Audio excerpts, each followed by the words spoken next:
Hello అండి, welcome to my channel Prasanna చిట్టి. ఈరోజు చాలా సింపుల్గా చాలా టేస్టీగా సగ్గుబియ్యం కట్లెట్స్ ఎలా తయారు చేయాలో చూద్దాం. బయట కరకరలాడుతూ లోపల సాఫ్ట్గా ఉండే ఈ కట్లెట్స్ని సాయంత్రం స్నాక్గా లేదా పిల్లల టిఫిన్ బాక్స్కి అద్భుతంగా ఉంటాయి. ఒకసారి ఈ రెసిపీ ట్రై చేస్తే మళ్ళీ చేసుకోవాలనిపిస్తుంది. మరి ఆలస్యం ఎందుకు? ముందుగా మనం నానబెట్టుకున్న సగ్గుబియ్యాన్ని కొంచెం తీసుకుంటామండి.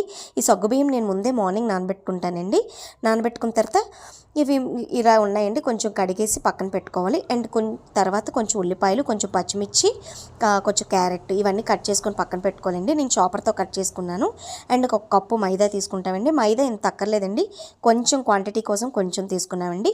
అండ్ ఉడకబెట్టిన బంగాళదుంపలండి, బంగాళదుంపలు తొక్కలు తీసి పక్కన పెట్టుకున్నామండి. ముందుగా ఒక బౌల్ తీసుకొని 4-5 దుంపల్ని అందులో వేసి బాగా స్మాష్ చేస్తామండి.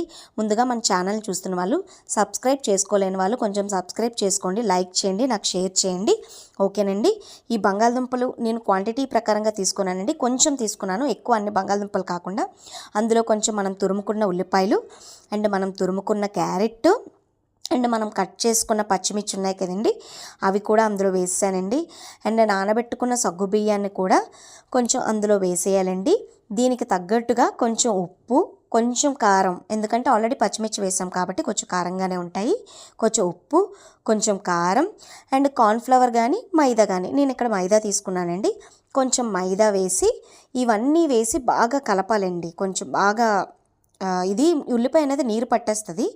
ఆ నీరు పట్టకముందే మనం ముందుగా కలుపుకొని ఇవి కొంచెం ఉండల్లా చేసుకుంటూ, ఈ ఉండల్ని కొంచెం స్మాష్ చేసుకుంటూ, అంటే మనం గారెలకి ఎలా అద్దుకుంటామో ఆ టైప్ లాగా కొంచెం అద్దుకుంటూ ఒక ప్యాన్ వేసి అందులో కొంచెం ఆయిల్, ఇవి కూడా ముద్దలు చుడుతున్నప్పుడు మీరు కొంచెం ఆయిల్ పెట్టుకోండి పక్కన, ఎందుకంటే అంటుకుంటూ ఉంటుంది.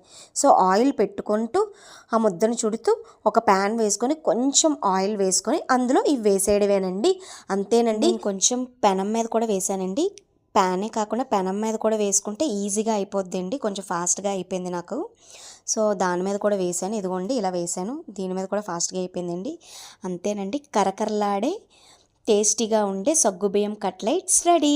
థ్యాంక్ యూ ఫర్ వాచింగ్ అండి, థ్యాంక్ యూ ఫర్ సపోర్ట్ అండి.